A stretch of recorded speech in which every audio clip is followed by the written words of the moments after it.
사무엘 하 제19장. 바후림에 있는 베냐민 사람 게라의 아들 시므이가 급히 유다 사람과 함께 다윗 왕을 맞으러 내려올 때에 베냐민 사람 1000명이 그와 함께하고 사울 집안의 종 시바도 그의 아들 15과 종 20명과 더불어 그와 함께하여 요단강을 밟고 건너 왕 앞으로 나오니라. 왕의 가족을 건너가게 하며 왕이 좋게 여기는 대로 쓰게 하려 하여 나룻배로 건너가니 왕이 요단을 건너가게 할 때 게라의 아들 시므이가 왕 앞에 엎드려 왕께 아뢰되, 내 주여, 원하건대 내게 죄를 돌리지 마옵소서. 내 주 왕께서 예루살렘에서 나오시던 날에 종의 패역한 일을 기억하지 마시오며 왕의 마음에 두지 마옵소서. 왕의 종 내가 범죄한 줄 아옵기에 오늘 요셉에 온 족속 중 내가 먼저 내려와서 내 주 왕을 영접하나이다. 스루야의 아들 아비새가 대답하여 이르되, 시므이가 여호와의 기름 부으신 자를 저주하였으니 그로 말미암아 죽어야 마땅하지 아니하니이까. 다윗이 이르되, 스루야의 아들들아, 내가 너희와 무슨 상관이 있기에 너희가 오늘 나의 원수가 되느냐? 오늘 어찌하여 이스라엘 가운데에서 사람을 죽이겠느냐? 내가 오늘 이스라엘의 왕이 된 것을 내가 알지 못하리요 하고 왕이 시므이에게 이르되, 내가 죽지 아니하리라 하고 그에게 맹세하니라. 사울의 손자 무비보셋이 내려와 왕을 맞으니 그는 왕이 떠난 날부터 평안히 돌아오는 날까지 그의 발을 맵시내지 아니하며 그의 수염을 깎지 아니하며 옷을 빨지 아니하였더라. 예루살렘에서 와서 왕을 맞을 때 왕이 그에게 물어 이르되, 무미보셋이여, 내가 어찌하여 나와 함께 가지 아니하였더냐? 내 주 왕이여, 왕의 종인 나는 다리를 절므로 내 나귀의 안장을 지워 그 위에 타고 왕과 함께 가려 하였더니 내 종이 나를 속이고 종인 나를 내 주 왕께 모함하였나이다. 내 주 왕께서는 하나님의 사자와 같으시니 왕의 처분대로 하옵소서. 내 아버지의 온 집이 내 주 왕 앞에서는 다만 죽을 사람이 되지 아니하였나이까. 그러나 종을 왕의 상에서 음식 먹는 자 가운데에 두셨사오니 내게 아직 무슨 공의가 있어서 다시 왕께 부르짖을 수 있사오리이까. 내가 어찌하여 또 내 일을 말하느냐? 내가 이르노니 너는 시바와 밭을 나누라. 무비보셋이 왕께 아뢰되, 내 주 왕께서 평안히 왕궁에 돌아오시게 되었으니 그로 그 전부를 차지하게 하옵소서. 길르앗 사람 바르실레가 왕이 요단을 건너가게 하려고 로글림에서 내려와 함께 요단에 이르니 바르실레는 매우 늙어 나이가 80세라. 그는 큰 부자이므로 왕이 마하나임에 머물 때에 그가 왕을 공궤하였더라. 왕이 바르실레에게 이르되, 너는 나와 함께 건너가자. 예루살렘에서 내가 너를 공개하리라. 내 생명의 날이 얼마나 있어 없기에 어찌 왕과 함께 예루살렘으로 올라가리이까. 내 나이가 이제 80세라 어떻게 좋고 흉한 것을 분간할 수 있사오며 음식의 맛을 알 수 있사오리이까. 이 종이 어떻게 다시 노래하는 남자나 여인의 소리를 알아들을 수 있사오리이까. 어찌하여 종이 내 주 왕께 아직도 누를 끼치리이까. 당신의 종은 왕을 모시고 요단을 건너려는 것뿐이거늘 왕께서 어찌하여 이 같은 상으로 내게 갚으려 하시나이까. 청하건대 당신의 종을 돌려보내옵소서. 내가 내 고향 부모의 묘 곁에서 죽으려 하나이다. 그러나 왕의 종 기맘이 여기 있사오니 청하건대 그가 내 주 왕과 함께 건너가게 하시옵고 왕의 처분대로 그에게 베푸소서. 김함이 나와 함께 건너가리니 나는 내가 좋아하는 대로 그에게 베풀겠고 또 내가 내게 구하는 것은 다 너를 위하여 시행하리라. 백성이 다 요단을 건너매 왕도 건너가서 왕이 바르실레에게 입을 맞추고 그에게 복을 비니 그가 자기 곳으로 돌아가니라. 할렐루야, 사랑하는 열린문교회 성도 여러분, 오늘도 주님이 주시는 평강 가운데 단잠 주무셨습니까? 10월 21일 금요일 아침을 깨우는 말씀은 사무엘하 19장 16절에서 39절까지의 말씀입니다. 오늘도 살아계시는 하나님의 말씀이 선명하게 들려주고 그 말씀의 기준대로 오늘 하루를 살아내며 열매 맺는 하루가 되길 주님의 이름으로 축복합니다.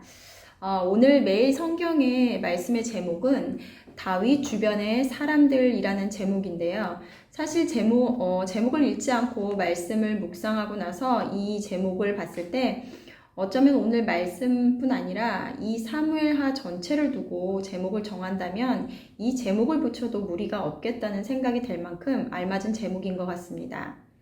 사무엘하를 읽으면서 주인공 다윗과 하나님의 이야기라기보다 다윗 주변의 다양한 인물들의 이야기가 오히려 더 부각되지 않나 생각이 되었습니다. 그래서 이름조차 기억하기가 어려울 만큼 다양한 인물들이 나오고 또 그들의 각 상황에서의 반응이 참 재미있는데요. 그 인물들의 말과 행동 그리고 그들의 속마음을 들여다보면서 참 우리가 사는 지금 사람들의 모습과 별반 다를 바가 없다라는 생각을 했습니다.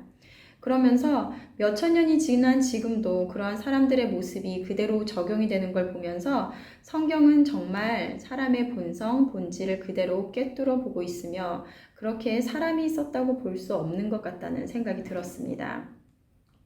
앞에서 살펴본 이야기들에서 요압, 아브넬, 아히도벨, 요나답 등 다윗을 통한 은혜도 있으나 이들의 모습을 통하여 깨닫는 바가 큰 것 같습니다. 오늘의 말씀에서는 크게 다윗, 그리고 아비새, 시므이, 무비보셋, 시바, 바르실레라는 인물을 통하여 여러 인간의 군상들을 살펴보면서 은혜가 되었던 것 같습니다. 저는 크게 하나님의 말씀의 기준을 가진 다윗과 그리고 기준 없이 자신의 감정과 생각의 기준이 옳다고 여기고 때론 자신의 이익을 위해 기준 없이 행동하는 자들의 모습을 보았는데요. 오늘 처음 말씀에 다윗과 시므이의 모습이 나옵니다. 다윗은 압살롬의 죽음으로 인하여 반란이 진압되고 다시 왕궁으로 복귀하게 됩니다. 그런데 그때 제일 처음 그를 맞이할 것은 베냐민 사람 게라의 아들 시므이입니다.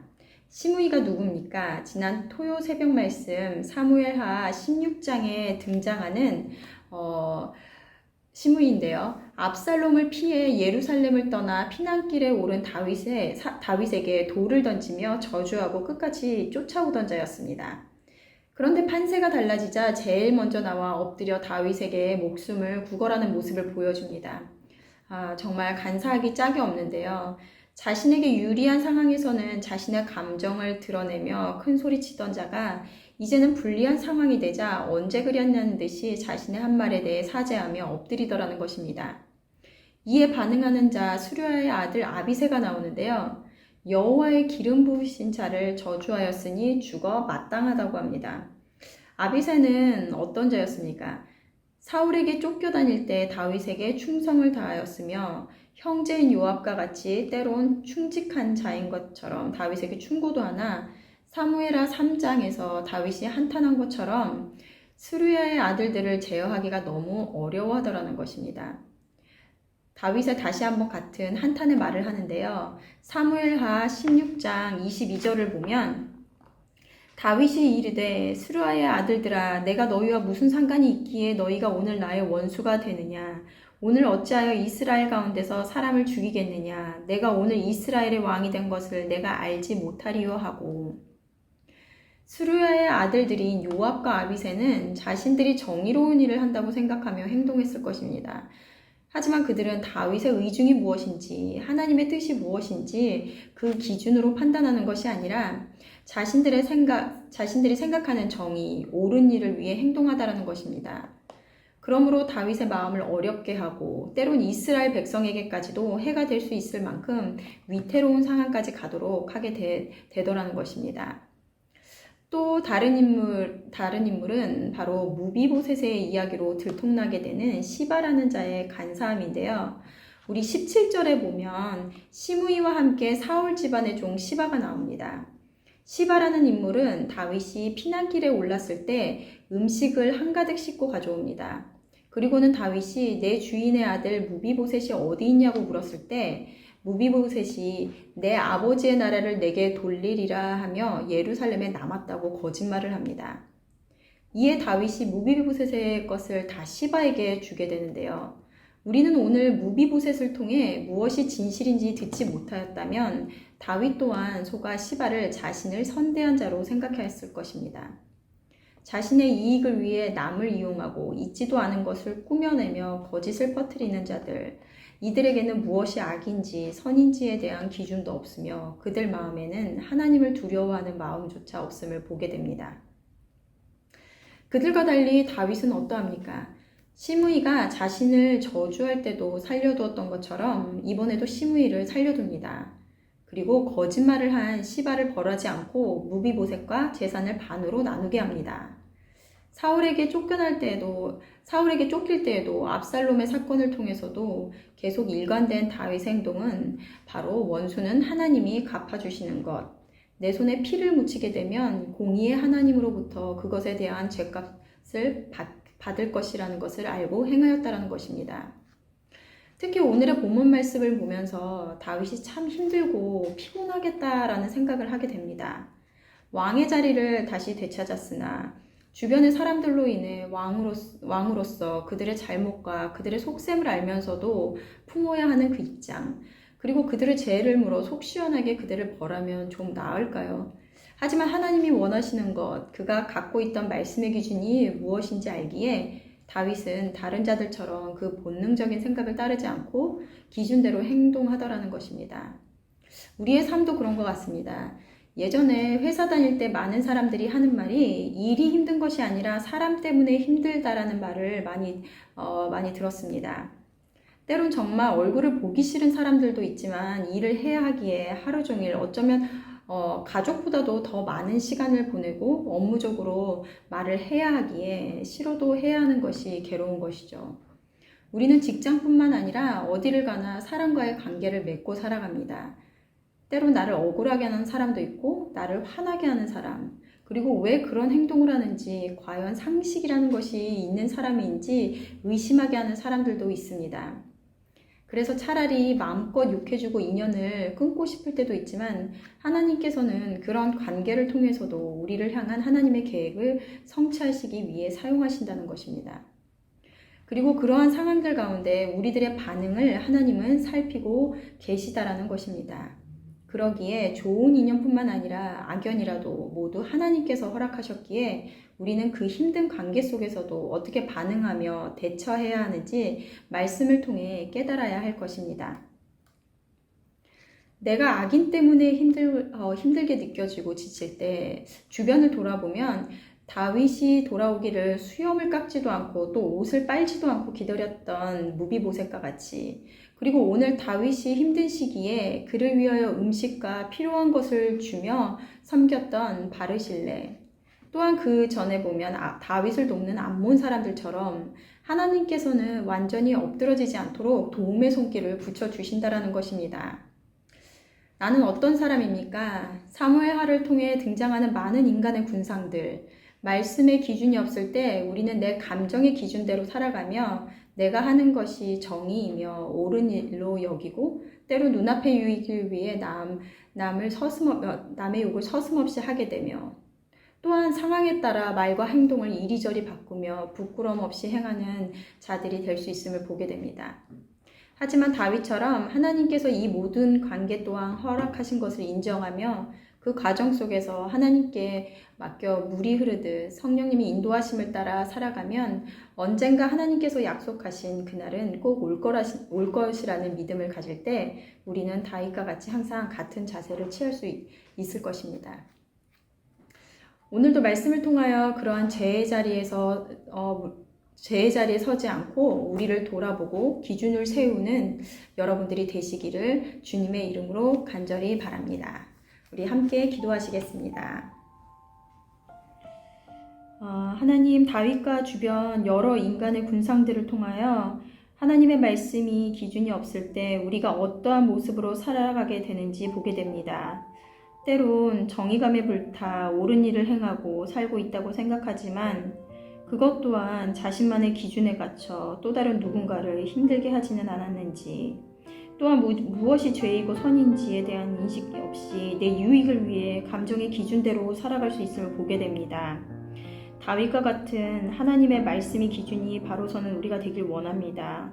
어떠한 상황 속에서도 흔들리지 않고 하나님의 선하신 계획을 언젠가는 이루어지리라는 믿음을 허락하시고 우리의 삶의 과정을 보시는 주님 앞에 기준대로 살아가는 우리가 되도록 인도하여 주시옵소서.